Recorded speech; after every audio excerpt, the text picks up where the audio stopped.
La série Alice Nevers a battu les records hier soir sur TF1 en tenant en haleine 5,6 millions de téléspectateurs, soit 23% de la part d'audience.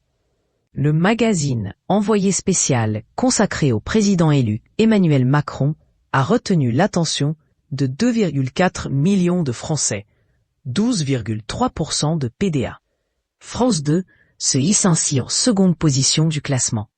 Enfin, le match opposant Lyon à l'Ajax Amsterdam sur N6 a diverti 2,3 millions de fans, soit 10% de part de marché. Après l'élection présidentielle, vous pourrez enfin vous détendre face à un programme riche en divertissement. Quelques jours après le 30e anniversaire de la mort de Dalida, France 3 lui rendra hommage vendredi à 20h55 avec le documentaire Dalida, la discographie, qui retracera tous ses plus grands tubes. Samedi, la ville de Kiev est à l'honneur, avec le concours annuel de l'Eurovision, diffusé sur France 2. Dimanche, 2 films cultes, Intouchables et Mommy, vous seront proposés pour clôturer la semaine en beauté sur TF1 et Arte. Synopsis. Dalida s'est donné la mort dans la nuit du 2 au 3 mai 1987.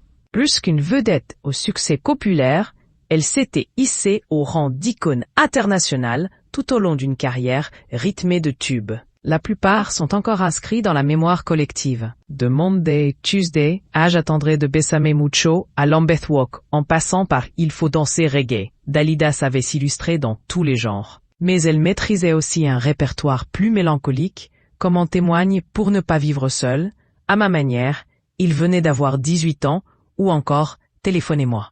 Portrait de l'artiste à travers ses plus grandes chansons. Synopsis. En Eurovision. Depuis Kiev, tous les projecteurs sont braqués sur Kiev, en Ukraine, pour la finale du concours Eurovision de la chanson.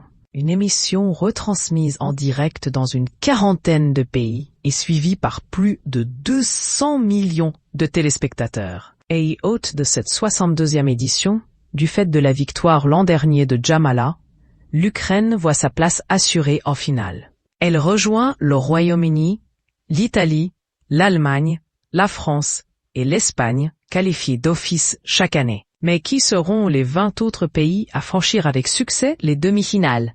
Cette année, c'est Alma qui représente la France avec son titre Requiem. Synopsis. À sa sortie de prison, Driss se doit de prouver aux assédiques qu'il est bien à la recherche d'un travail. Il se rend donc aux entretiens d'embauche qu'a organisé Philippe, un riche tétraplégique, dans son hôtel particulier, pour un poste d'aide à domicile. Driss l'emporte par son bagot qui fait sourire Philippe. Il est, quant à lui, sensible au charme de la chambre qu'on lui propose, comme à celui de Magali, la secrétaire particulière de son nouveau patron. Il apporte une bouffée d'air frais dans les salons silencieux, pour le plus grand plaisir de Philippe, qui renaît à la vie. Entre l'aristocrate paralysé et le jeune homme de banlieue survolté, une amitié naît. Synopsis. Diane, veuve quadragénaire, est forcée de récupérer la garde de Steve, son fils, un adolescent hyperactif et violent. Au centre où il a séjourné, on la prévient, les retrouvailles risquent d'être mouvementées. Mais Diane, forte personnalité, indépendante et exubérante, veut faire mentir les médecins de l'hôpital. Elle est la mère de Steve, sa chair et son sang. Elle y arrivera coûte que coûte. Contre toute attente, elle parvient à apprivoiser cet enfant imprévisible.